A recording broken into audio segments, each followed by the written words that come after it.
तुम्ही पाहत आहात विस्टा न्यूज मराठी। माझे विनोद पचतात, लोकांचे पचत नाहीत म्हणून अंगाशी येतात त्यांच्या। काय साप काय बेडूक काय सगळा झू करून टाकलाय सगळा। आणि एवढं मुळात पहिल्यांदा ते काय काय कालफटात काय मारू आणि काय मग कुठच्या पदांवरती आपण बसलोय काय बोलतोय, म्हणजे पूर्ण निवडणुकीची थट्टा करून ठेवली या लोकांनी फक्त हे महानगरपालिकेला। आणि ह्याच्यावरती लोक कोणी बोलत नाही, जनता कोणी बोलत नाही। ठीक आहे, आम्ही बोलतोय, माझी विनंती आहे जनतेला की हे जे तुम्हाला गृहीत धरणं जे चालू आहे ह्याच्या विरोधात लोकांनी कोर्टात गेलं पाहिजे। माझी भूमिका मी सांगितली, मांडली आणि ह्याच्यावरती आंदोलनं पण झाली, ह्याच्यावरती साधारणपणे 60-70 टोल बंद पण झाले, कळलं का? परंतु ज्यावेळेला सत्ताधारी आणि विरोधी पक्ष इतर ज्यावेळेला येतात ना त्यावेळेला हे प्रश्न त्यांना विचारा, नाही विचारत तुम्ही।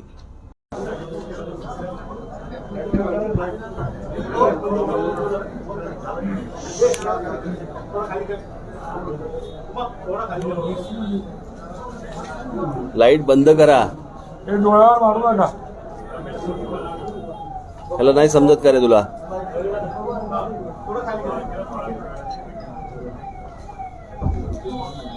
चल रे बसा बसा, चला हा चल बोला।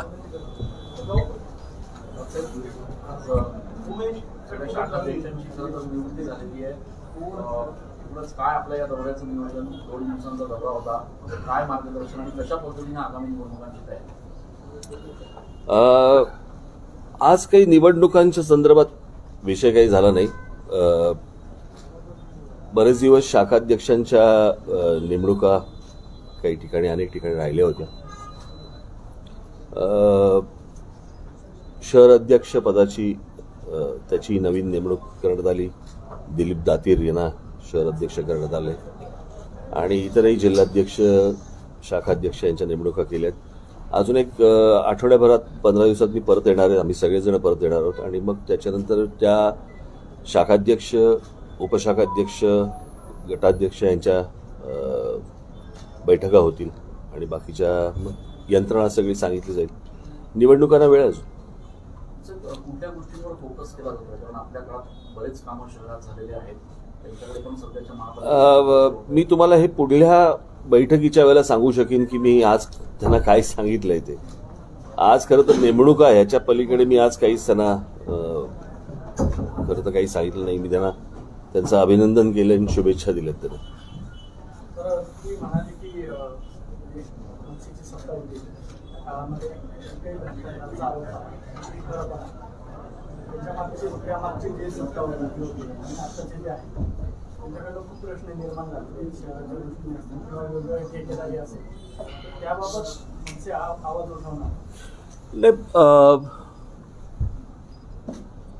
कसं आहे, शेवटी ही यंत्रणा जी आहे, महानगरपालिका असेल किंवा राज्य सरकार असेल किंवा काय कुठची यंत्रणा, ही लोकांसाठी असते ना। आणि लोकांनी या गोष्टींचा विचार करणं गरजेचं आहे की त्यांना आमच्या काळातल्या 5 वर्षामध्ये काय मिळालं, त्याच्यानंतरच्या 5 वर्षामध्ये काय परिस्थिती निर्माण झाली। आमची लोक सांगतील ते काय मीही सांगत होतो तुम्हाला, परंतु लोकांना, जनतेला ही गोष्ट समजणं गरजेचं आहे की आपण कोणाला काढून कोणाला आणलंय आणि आणल्यानंतर आपण आपल्या हाताला काय लागलं। विषय असा आहे की कोण बोलतोय, कोण त्यांच्या पातळीवर विचार करत असतात, पण मनसेचा जो काही एकंदर राज्यामधला प्रभाव आहे किंवा मनसेची एक आक्रमक प्रतिमा आहे, त्या पार्श्वभूमीवर नाशिक महापालिकेत तसा मनसेचा प्रबळ विरोधी पक्ष म्हणून भूमिका दिसलेली नाही। दिसेल जे मागच्या काळात लोकप्रतिनिधी अंकुश ठेवायला पाहिजे होता, सत्ताधारी तर त्यांचे वागत असतात, आपल्या लोकांनी निवडून दिलेली भूमिका बजावणं दिसेल। साहेब, आता नवीन नियुक्ती करताना जुन्यांचे काही पद काढले का? कारण समन्वय सर काही नवीन पद आता आपण आणलेले, त्यामागचं काय? नाही, ज्यांना कोणाला पदं मिळाली नाहीत याचा अर्थ काही त्यांना पक्षातनं काढून टाकलं असं नाहीये, त्यांच्यावरती इतर जबाबदाऱ्या टाकल्या जातील। सगळीच पदं आज काही जाहीर नाही केलीत मी, बाकीची नंतर करू। काल मंत्रिमंडळ बैठकीमध्ये निर्णय झालाय की येणाऱ्या निवडणुकांमध्ये बहुसदस्यीय प्रभाग पद्धती असणार आहे, आपण कसं बघतो त्या? या विषयामध्ये 5 वर्षापूर्वी देखील मी या विषयाबद्दल बोललो होतो. पुन्हा एकदा सांगतो.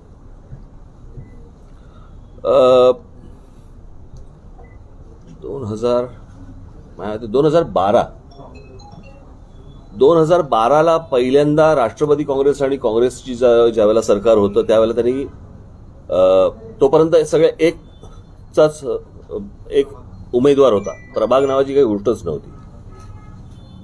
त्यावेळेला त्यांनी 2चा एक प्रभाग अशी नवीन पद्धत सुरू केली. त्याच्यानंतर भारतीय जनता पक्षाचं ज्यावेळेला आणि शिवसेनेचं ज्यावेळेला सरकार आलं त्यावेळेला त्यांनी 4चा प्रभाग केला. आता हे परत ज्यावेळेला 3घांचं सरकार आलंय त्यावेळेला त्यांनी प्रस्ताव निवडणूक आयोगाकडे दिला होता तो 1चा प्रभाग, परत एकच उमेदवार तिकडे पाहिजे म्हणून. त्याप्रमाणे निवडणूक आयोगाने देखील राज्य सरकारला जे कळवले त्याप्रमाणे एक उमेदवारच उभा करायचा झालं. आता परत काल ह्यांनी ठरवलंय की परत 3चा प्रभाग करायचा. मुळात अशी कुठचीही पद्धत नाहीये देशात.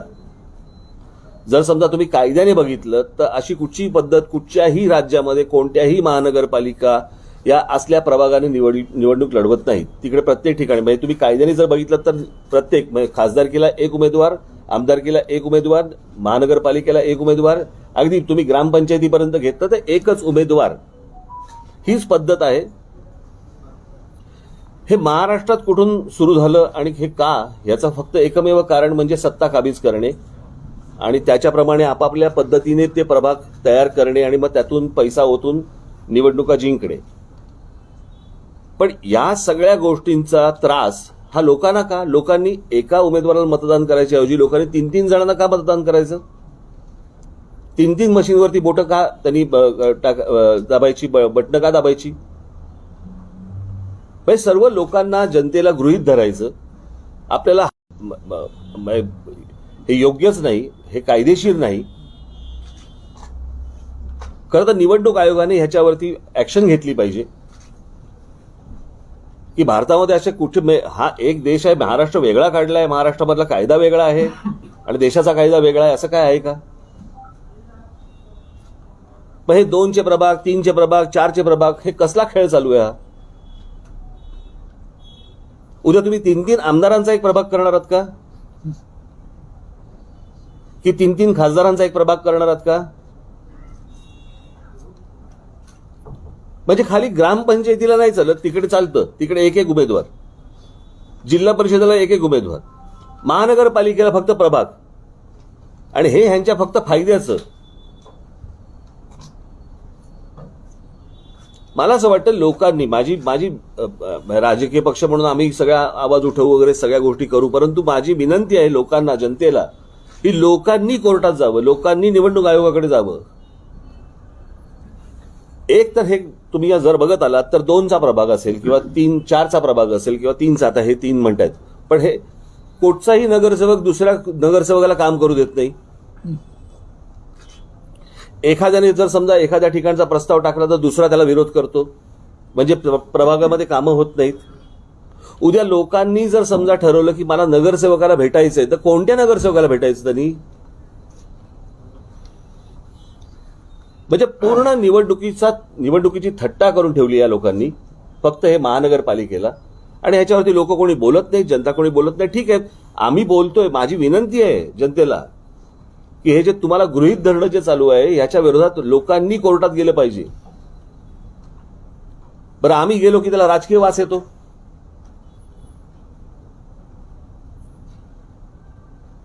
मागच्या वेळेला काही जण गेले होते.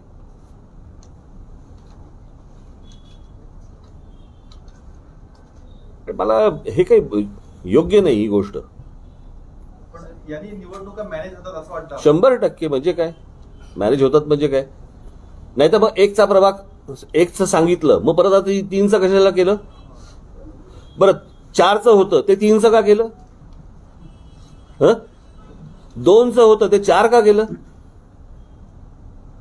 म्हणजे या मागचा सरकारचा उद्देश काय हे एकदा सरकारने पण सांगावं ना, की 2चं 4 का केलं, 4चं परत 1 का केलं आणि 1चं परत 3 का केलं? म्हणजे गेल्या साधारणपणे 10 वर्षामधला हा सगळा खेळ सुरू आहे महाराष्ट्रामध्ये आणि आपण उघड्या डोळ्यांनी फक्त बघत राहायचं.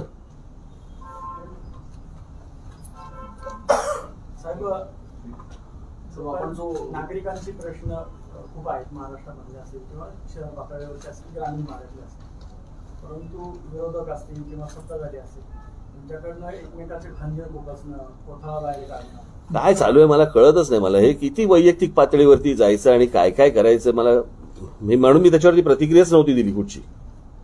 कळलं का? काय साप काय बेडूक काय सगळा झू करून टाकलाय सगळा.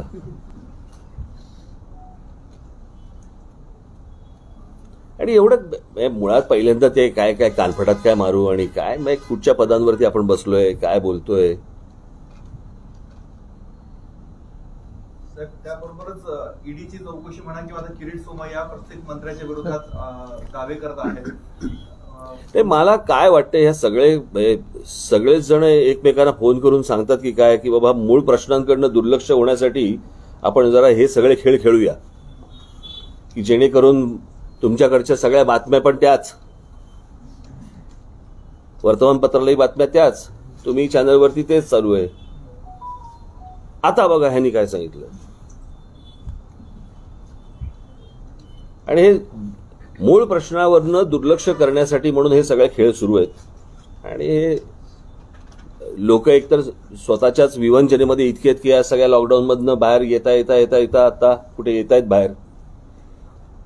त्याच्यामध्ये एक तो त्या काय सतत एक सरकारकडनं करोनाची भीती यांच्या काय लाटा थांबतच नाहीत. यासोबतच एक महत्वाचा मुद्दा की खड्ड्यांचा खूप मोठा त्रास जो आहे तो सर्वसामान्य होतोय. जसं तुम्ही सांगितलं की मूळ प्रश्न जे त्याला बदल दिली जाते. अरे मी काल आलो मुंबईवरनं त्या हायवेवरती, म्हणजे विलक्षण आहे की त्या संपूर्ण खड्ड्यांमध्ये 4-5 मला स्पीड ब्रेकर पण लागले. मेंटेन केले स्पीड ब्रेकर्स. आधी खड्डे आणि मी त्याला विचारलं ड्रायव्हरला, म्हणजे स्पीड ब्रेकर होता ना तो, बोलला हो, कारण त्याला एक रिदम असतो ना. तर यांचा सगळ्यांचा प्रश्न शेवट टोल नाक्यांशी निगडीत आहे. जर खराब रस्ते आहेत तर म्हणजे टोल ही आपली भूमिका होती पहिले. आता हे टोल नाक्यावाले पैसे तर तेवढेच घेत आहे, रस्ता देत नाही. मग मनसेची काही भूमिका याच्यावर? माझी भूमिका मी सांगितली, मांडली आणि ह्याच्यावरती आंदोलनं पण झाली. याच्यावरती साधारणपणे 60-70 टोल बंद पण झाले. कळलं का? परंतु ज्यावेळेला सत्ताधारी आणि विरोधी पक्ष इतर ज्यावेळेला येतात ना त्यावेळेला हे प्रश्न त्यांना विचारा. आम्ही त्यांना तर नाही विचारत तुम्ही. साहेब, महाराष्ट्रात गुन्हेगारी खूप वाढली आहेत. महिलांच्या अत्याचारांच्या घटनांमध्ये देखील वाढ होत मग आपली यावरती काय म्हणजे की यावरती नुसतं म्हणणार की आम्ही काय ते नवीन कायदा आणू हे आणू, मात्र या घटना काय मी मागे सांगितलं होतं ना, शर्यत सारखा कायदा आणा, त्याशिवाय सुधारणार नाहीत ते. याचं कारण भीती नाही उरली कुठच्या गोष्टींची. भीतीच नाही. गृहमंत्र्याला ईडी बोलवते, गृहमंत्री ईडीकडे जात नाही. तो ईडीला येडा समजला बहुधा, त्याच्यामुळे तिकडे ते जात नाहीत. सरकारी यंत्रणाच हे जर समजा या गोष्टींना जर समजा तुम्ही दुय्यम तिय्यम मानत असाल, सगळा मी तुम्हाला सांगतो ना सगळा केऑस झालेला आहे. कशाचा पायपोस कशात नाहीये. फक्त तुम्ही बातम्या देणार, त्या बातम्या आम्ही ऐकणार, वाचणार आणि मग तुम्हीच विचार निर्माण केलेल्या सगळ्या त्या प्रश्नांवरती आम्हाला प्रश्न विचारणार, प्रतिक्रिया घेणार. आणि आज राज ठाकरे हे बोलले, संपला विषय. चला. करताना तुम्ही कार्यकर्त्यांना शबरीच्या बोराचं उदाहरण दिलं काय? नाही रे, विनोद होता रे तो. माझे विनोद पचतात, लोकांचे पचत नाहीत म्हणून अंगाशी येतात त्यांच्या. लोकांच्या म्हणजे नेमके कोणाचे? ते सगळ्यांचेच ना. बाकीचे माझ्यासारखे विनोद करायला जातात आणि फसतात. मोदींनी 5 राज्यातले मुख्यमंत्री बदललेले आहेत. 5 राज्यातले मुख्यमंत्री बदलले मोदींनी. काही फरक पडेल असं वाटतंय का एकूणच देशाच्या राजकारणावर? तो त्यांचा वैयक्तिक विषय, पक्षाचा विषय येतो. आता तो पडेल का नाही पडेल हा ते बघतील. पोलीस आयुक्तांनी आपली भेट घेतली होती, आपले होर्डिंग देखील आठवले. आता देखील पुन्हा एकदा मोहीम राबवण्यात आलेली आहे. त्या पोलिसांच्या भूमिकेकडे आपण कसं बघतो? नाही, होर्डिंग नाही लावली पाहिजे. शहर विद्रूप होतं तरी एवढं निश्चित. तुम्हाला आठवत असेल तर हे मीच सांगितलं होतं सुरुवातीला, मीच सांगत आलो की होर्डिंग बिल्डिंग लावू नका, शहर घाण होतं. पण झालं कसं की ते फक्त आमचीच होर्डिंग लागायची नाहीत.